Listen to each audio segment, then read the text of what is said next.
Hello everyone, welcome back to my channel. सबसे पहले तो यार huge congratulations to Manchester United fans for winning Carabao Cup. करीब 6 साल बाद मैनचेस्टर यूनाइटेड ने कोई ट्रॉफ़ी जीती है। अब लोग कह रहे हैं कि कारabao कप कोई बड़ा कप नहीं है, बट आप ये भी तो देखो कि 6 साल बाद कोई कप जीत रहे हो तो वो बहुत मायने रखता है आपके लिए।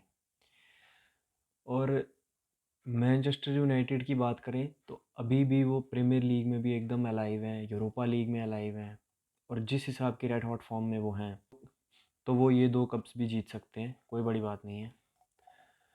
तो इसी के साथ यार अपने मेन टॉपिक की बात करते हैं, जो कि है चेल्सी। तो चेल्सी इतना बुरा क्यों खेल रही है, बात करते हैं उस बारे में। स्टार्ट करते हैं चेल्सी की डिफेंस लाइन से। चेल्सी की defence line in my opinion इतनी बुरी नहीं है। आप अगर स्टैट्स देखो तो चेल्सी ने अपने डिफेंसिव हाफ में सबसे ज़्यादा पासिस किए हैं इन प्रीमियर लीग। अगर आप उनके पिछले 10 मैच के स्टैट्स देखें, जिसमें से 6 वो हार चुके हैं, 3 ड्रॉ कर चुके हैं और केवल 1 मैच जीता है, जिसमें हार्डली 1 या 2 गोल स्कोर किया है और एटलीस्ट 8 या 9 गोल कंसीड किए उन्होंने। तो आप देखो, डिफेंसिव लाइन को मैं क्यों नहीं कह रहा हूँ गलत। नया डिफेंडर लाए हो आप बदियशीले के रूप में, मोनाको से साइन किया है। आपके पास टियागो सिल्वा है, एक्सपीरियंस डिफेंडर। कूलीबाली भी आप लाए। हाँ, फुल बैक्स इंजर्ड थे, जिस वजह से एस्पिलिक्वेटा और कुकुरेया को खिलाया, जो कि बिल्कुल एवरेज खेले जितने मैचेस वो खेले। अब चिलवेल भी आ चुके हैं, रीजियंस भी आ चुके हैं। आपका डिफेंस एक्सपोज तब होता है जब आप गोल स्कोर ही ना करें। तो आप गोल स्कोर ही नहीं करोगे तो अगर एक गोल भी पड़ा, सवाल तो डिफेंसिव लाइन पे भी उठेगा। But in my opinion defensive line इतनी बुरी नहीं है। मेन प्रॉब्लम्स उनकी मिडफील्ड और फॉरवर्ड लाइन है। बात करते हैं मिडफील्ड के बारे में। आप प्रीमियर लीग की हिस्ट्री में सबसे महंगा प्लेयर लेके आए एंजो फर्नांडिस के रूप में, 106 मिलियन का। एंजो फर्नांडिस एक क्रिएटिव मिडफील्डर है, जिसको चाहिए फुल फ्रीडम कि वो आगे भी जाएं पीछे भी आएँ। बट आप एंजो फर्नांडिस को खिला रहे हो नंबर 6, एक सीडीएम के रूप में। ना तो वो डिफेंसिव ड्यूटी कर पा रहे हैं और ना ही वो अपनी कुछ क्रिएटिविटी दिखा पा रहे हैं आगे फॉरवर्ड में।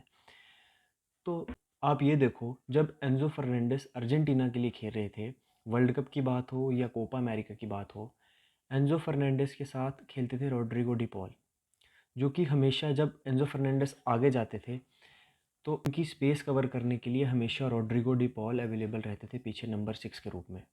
वहीं आप अगर एग्जांपल रियल मैड्रिड की लो, तो जब कैसीमीरो थे रियल मैड्रिड में, क्रूस और मॉड्रिच को आपने फ्रीडम दे दी, आप आगे जाएं पीछे आएँ, बट आपकी स्पेस कवर करने के लिए हमेशा कैसीमीरो अवेलेबल रहते थे। चेल्सी में ऐसा कुछ दिख ही नहीं रहा। आप देखो, एंजो फर्नांडिस अगर आगे जाएं, मिडफील्ड में बहुत बड़ी स्पेस क्रिएट हो जाती है, जो जिसका ओपोनेंट टीम को बहुत फ़ायदा मिलता है चेल्सी का डिफेंस खोलने में।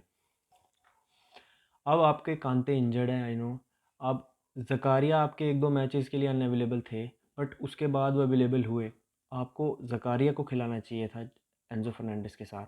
आप खिला रहे हो नंबर 8 प्लेयर्स को एंजो फर्नांडिस के साथ। कोवाचिच को खिला रहे हो, लॉफ्टस चीक को खिला रहे हो, जो डिफेंसिव ड्यूटी नहीं कर पा रहे, और एंजो फर्नांडिस हर मैच में एक्सपोज हो रहे हैं। यहीं अगर हम बात करें चेल्सी की फॉरवर्ड लाइन की, तो आप देखो, मेरे ओपिनियन में ना चेल्सी की फॉरवर्ड में सबसे एवरेज प्लेयर जो है वो है हकीम जियश। आप देखो, राइट विंग पे वो खेलते हैं, लेफ़्ट फुटेड प्लेयर है, जो अपने राइट फुट का यूज़ बिल्कुल भी नहीं करते हैं। इस वजह से वो बहुत ज़्यादा प्रिडिक्टेबल हो जाते हैं।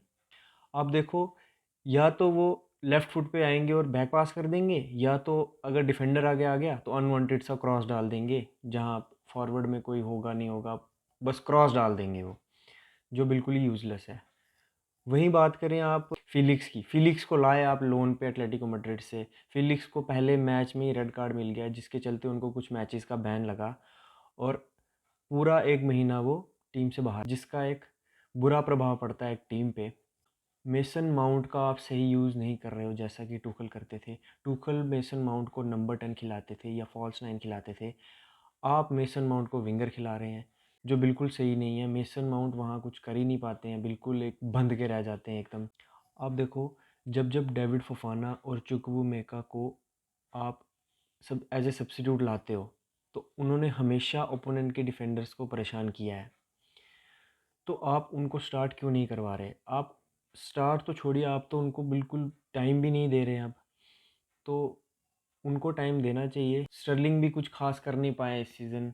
वहीं काई हैवर्ट्स की बात करें तो वो भी कुछ खास डिफरेंस क्रिएट नहीं कर पा रहे हैं।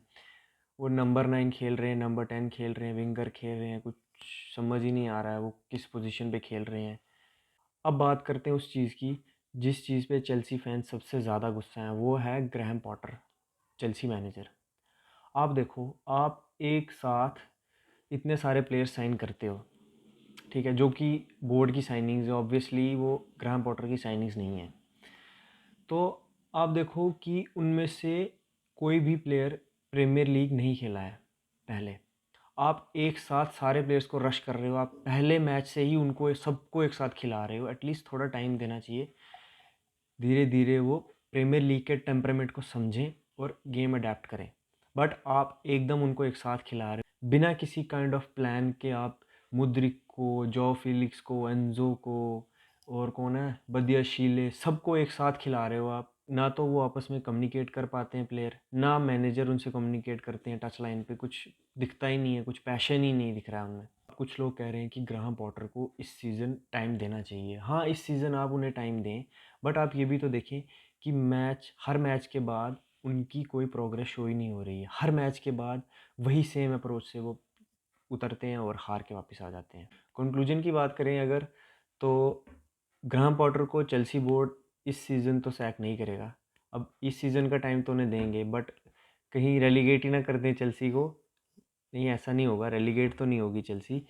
बट यह है कि आप नेक्स्ट सीज़न आप किसको टारगेट करते हैं एज ए मैनेजर। मेरे ओपिनियन में आप पोचेटिनो को अप्रोच कर सकते हैं, जोजे मोरिनियो जो चेल्सी को बहुत अच्छी तरह जानते हैं। बट ऐसा भी नहीं है ना कि जोजे मोरिनियो रोमा छोड़ के सीधा ही आ जाएंगे।